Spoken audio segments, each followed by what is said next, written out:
ಮೊನ್ನೆ ರಾಜಭವನಕ್ಕೆ ಫೋನ್ ಮಾಡಿ cabinet expansion ಮಾಡಬೇಕು, ಟೆಂಟ್ ಹಾಕ್ಸಿ ಎಂದವರು ಆಮೇಲೆ ಅದೇ ಟೆಂಟ್ ಅನ್ನ ಅವತ್ತೇ ತೆಗೆಸಿದವರು ಈಗ ಮತ್ತೆ ಟೆಂಟ್ ಹಾಕ್ಸೋಕೆ ರೆಡಿ ಆಗಿದ್ದಾರೆ.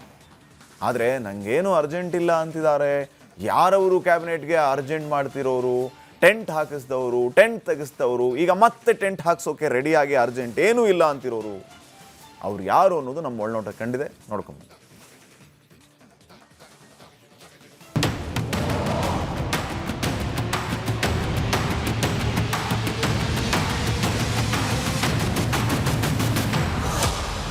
ಇವತ್ತಾಗುತ್ತೆ ಅನ್ನೋದು, ನಾಳೆ ಆಗುತ್ತೆ ಅನ್ನೋದು, 6ನೇ ತಾರೀಕು ಅನ್ನೋದು, ಆಮೇಲೆ 13ನೇ ತಾರೀಕು ಅನ್ನೋದು, ಟೆಂಟ್ ಹಾಕ್ಸೋದು, ಟೆಂಟ್ ತೆಗ್ಸೋದು. ಹಿಂಗಿರೋವಾಗ ಅರ್ಜೆಂಟ್ ಮಾತ್ರ ನಮಗಂತೆ. ಹೆಂಗಿದೆ ನೋಡ್ರಪ್ಪ ಇವ್ರ ಮಾತು ಅಂತ ವ್ಯಂಗ್ಯದ ಧ್ವನಿಯಲ್ಲಿ ಹೇಳ್ತಾ ಬಂದರು ಗೋವಿಂದಣ್ಣ.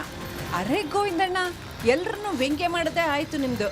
ಅದ್ಯಾರ ಬಗ್ಗೆ ಹೇಳ್ತಿದ್ದೀರಾ? ಈ ಟೆಂಟ್ ಹಾಕ್ಸೋದು ಯಾರು, ಟೆಂಟ್ ತೆಗ್ಸೋದು ಯಾರು, ಯಾರಿಗೆ ಕಾತ್ರ ಅಂತ ಕೇಳಿದಾಗ ಬಾಯ್ ಬಿಟ್ರು ನೋಡಿ ಅರ್ಜೆಂಟ್ ಕ್ಯಾಬಿನೆಟ್ ಕತೆ.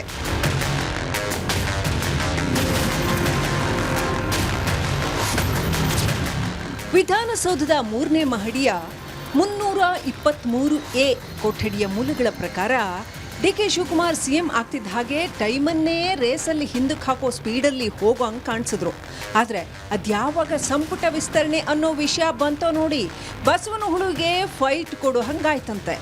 ಈಗ ವಿಷಯ ಏನಪ್ಪ ಅಂದರೆ, ಮಾಧ್ಯಮದವ್ರು ಹೋಗಿ ಅಲ್ಲ ಸರ್, ನೀವು ಸಿಎಂ ಆಗಿ 2 ತಿಂಗಳಾಗ್ತಾ ಬಂತು, ಇನ್ನೂ ಸಂಪುಟ ವಿಸ್ತರಣೆನೇ ಆಗಿಲ್ವಲ್ಲ ಅಂತ ಕೇಳಿದ್ರೆ ಸಿಎಂಒ ನಿಮ್ಮ ಆತರ ನಂಗೆ ಅರ್ಥ ಆಗುತ್ತೆ ಅಂತ ಹೇಳೋ ಮೂಲಕ ಸಂಪುಟ ವಿಸ್ತರಣೆ ವಿಷಯದಲ್ಲಿ ಮಾಧ್ಯಮದವರಿಗೆ ಆತುರ ಇದೆ ಅನ್ನೋ ಅರ್ಥದಲ್ಲಿ ಮಾತನಾಡಿದ್ದಾರೆ. ಆದರೆ ಇತ್ತ ರಾಜಭವನದ ರಸ್ತೆಯಲ್ಲಿರೋ ಲೋಕಭವನದ ಮೂಲಗಳು ಹೇಳ್ತಿರೋ ಮಾಹಿತಿನೇ ಬೇರೆ.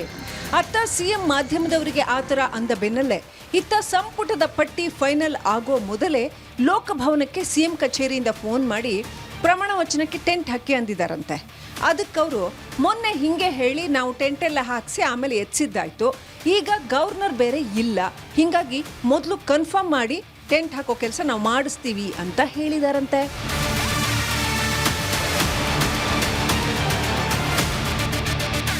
ಲೋಕಭವನದ ಮೂಲಗಳಿಗೆ ಗವರ್ನರ್ ಇಲ್ಲದೆ ಇರುವಾಗ ಪ್ರಮಾಣ ವಚನ ಬೋಧಿಸೋದು ಯಾರು ಅನ್ನೋ ಪ್ರಶ್ನೆ ಕೇಳಿದ್ರೆ ಅದಕ್ಕವರು ಇವರು ಮೊದಲು ಸಂಪುಟ ವಿಸ್ತರಣೆ ನಡೆಯೋದು ಗ್ಯಾರಂಟಿ ಅಂದರೆ ಆಗ ಗವರ್ನರ್ ಸ್ಪೆಷಲ್ ಫ್ಲೈಟಲ್ಲಿ ವಾಪಸ್ ಬರ್ತಾರೆ ಅನ್ನೋ ಉತ್ತರ ಕೊಟ್ಟಿದ್ದಾರೆ.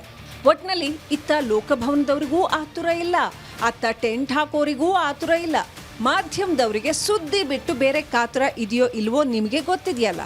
ಹೀಗಿರುವಾಗ ಅಸಲಿಗೆ ಸಂಪುಟದ ಆತುರ ಯಾರಿಗೆ ಅನ್ನೋದು ಎಲ್ರಿಗೂ ತಿಳಿದಿದೆ ಬಿಡಿ ಅಂತ ಗೋವಿಂದಣ್ಣ ನಿಧಾನವಾಗಿ ಹೇಳಿದ್ದು ಆತುರದಲ್ಲಿರುವ ವಿಧಾನಸೌಧದ 3ನೇ ಮಹಡಿಯ ನಾಯಕರಿಗೂ ಕೇಳಿಸಿದ್ದು ಒಳನೋಟಕ್ಕೆ ಕಂಡಿದೆ.